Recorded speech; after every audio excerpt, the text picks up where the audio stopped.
Hi, welcome back. I'm Kazia from Robo Wunderkind, and today we'll be going over the basics of the Robo Blockly interface.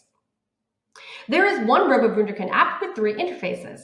These are the three interfaces: Robo Live, Robo Code, and Robo Blockly. Today we're going to take a look at the Robo Blockly interface. Robo Blockly is a block-based, open-ended visual programming language that allows students to write detailed and complex codes for Robo Wunderkind robots.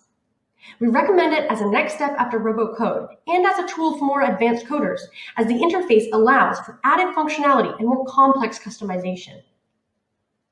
On your Robo Wunderkind app, Robo Blockly is the yellow square icon with a smiley face on the top bar of your Robo Wunderkind app screen.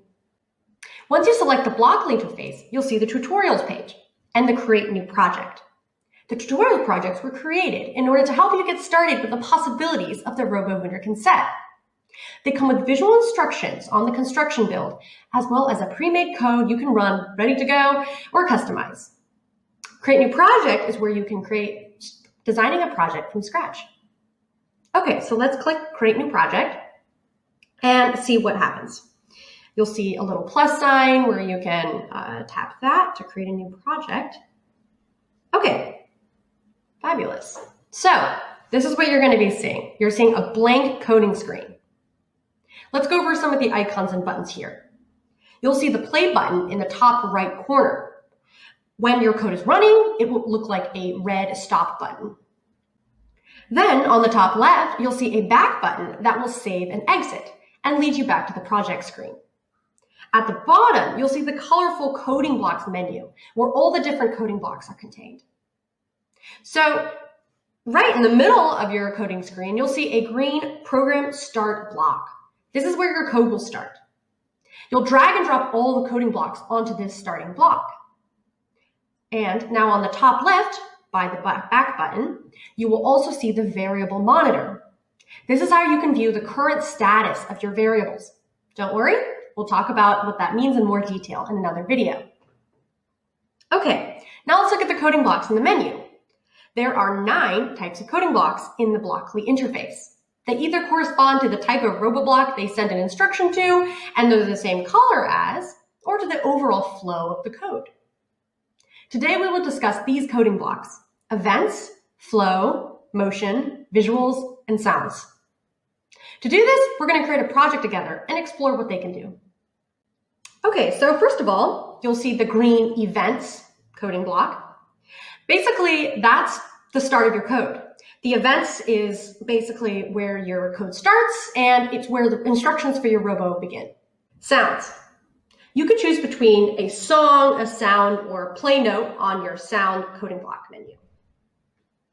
The sound you choose will play from your main block. It's a fun way to customize and create markers in your code.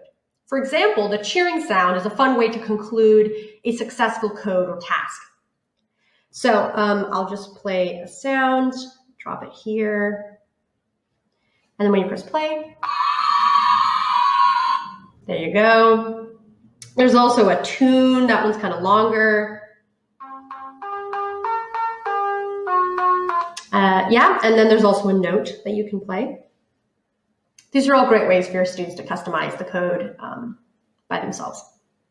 Visuals tell your RGB light and LED display block what to do. So let's get started with the RGB light. First of all, take it, put it on your main block. Okay, now you'll see some options pop up in your visuals menu coding block. So now you will see shine, blink, and you will see set. So how this works is that either you can choose an RGB numbering system where you can choose a number for R, G, and B from 0 to 255 and mix to create the color you want. You can also just tap on the little circle and then choose a color from a color wheel. So I'll talk about the different settings that you can have: shine, set, or blink. Blink is pretty straightforward. If you want your light to blink, you select a color, frequency, and the number of times that you want it to happen. Shine is where you choose a color, then an amount of time for the light to glow. And then set is where you just choose the color. So the difference between shine and set is this. Shine will hold a certain color for a decided amount of time, whereas set is simply an instruction to set the color without a time. Set can be quite useful because it's a simple command, sort of like a light switch. You can turn on the light by setting the light onto an RGB number, and then you can set the light by turning it back off by setting all the RGB colors back to 0. This can be really useful if you want to turn on and off or change the light throughout your code without using a timer like in the shine option. So now I'll just do the shine and show you how it works.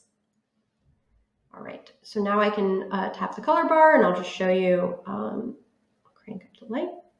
And then you'll see that it'll say 1 second, let's say 2 seconds, and then I'll press play. Great, so there you can see that the light glowed red for 2 seconds. Great. Motion. So these code blocks tell your smart motors how to move. The drive motor block tells it to go a certain number of centimeters at a determined speed. Let's see what that looks like. So first of all, I will put one on the side. All right, let's say drive motor 1. You'll drag that onto the green start block, and it says 20 centimeters at 100 speed. So let's test that out. Okay, great. So you saw how this made one of the meals move. Okay, now we're going to take our other smart motor with a big wheel and attach it, and I'll show you. So now you've got 2 motors. This is very typical if you're making like a driver or some sort of moving robo. And you'll see that there's another option called drive all motors. So what this does is it makes sure that both motors are moving in the same direction at the same time. And let's try that out. And you'll see how both of them will move. Great. Flow. So the flow coding blocks are designed to organize and structure the instructions you give to your robo. The different types of flow blocks are the following: loop blocks, wait blocks, and conditional blocks. A loop is when a specific set of instructions repeat until the condition is met. In the Robo Blockly coding language, loops are represented with the orange flow code blocks: repeat forever, repeat X times, and repeat until. So let's talk a little bit about the different types of loops. An infinite loop is a loop that runs until externally stopped, such as turning off the robo or pressing the stop button.